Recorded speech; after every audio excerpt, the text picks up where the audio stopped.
Welcome to my channel! Social pension ng indigent senior citizen. Quarterly na ang release simula 2022. Don't forget to like, share, and subscribe to my channel, guys!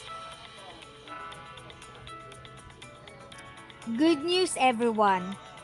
Sigurado pong good news po talaga to sa mga ating senior citizen or senior citizen na indigents po. So, ano na ang update sa release month ng social pension para sa mga indigent senior citizen?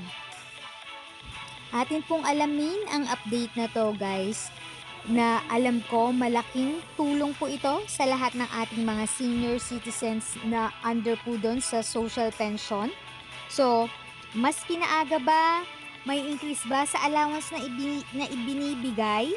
Kasi currently po alam po natin na 500 pesos po ang nakukuha monthly at every 6 months po nakukuha yung pension po na yon. So meaning every 6 months po meron po nakukuha na 3,000 pesos at yung another 6 months is additional 3,000 pesos.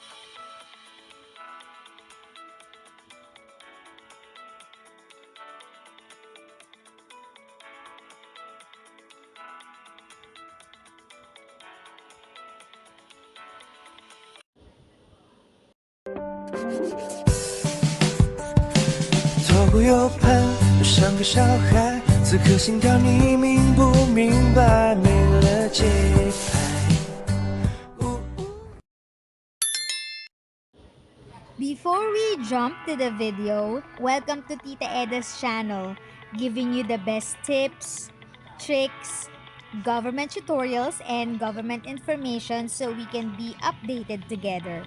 If this is the content or the kind of content that you like, please consider subscribing.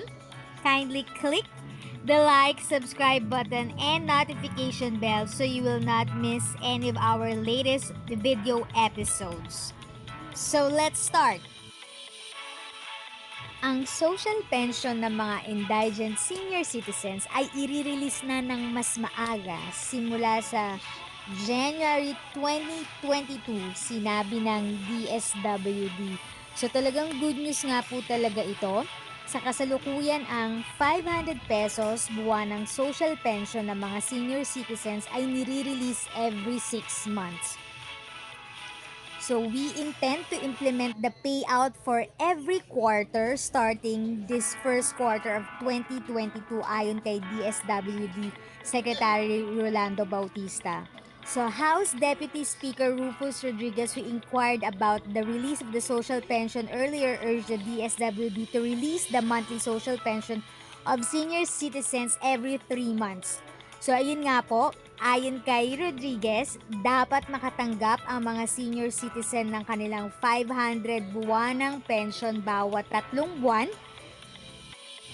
sa kabuuan ng 1,500 pesos. Sa kasalukuyan, ang mga indigent senior citizen ay tumatanggap ng 3,000 bawat 6 na buwan.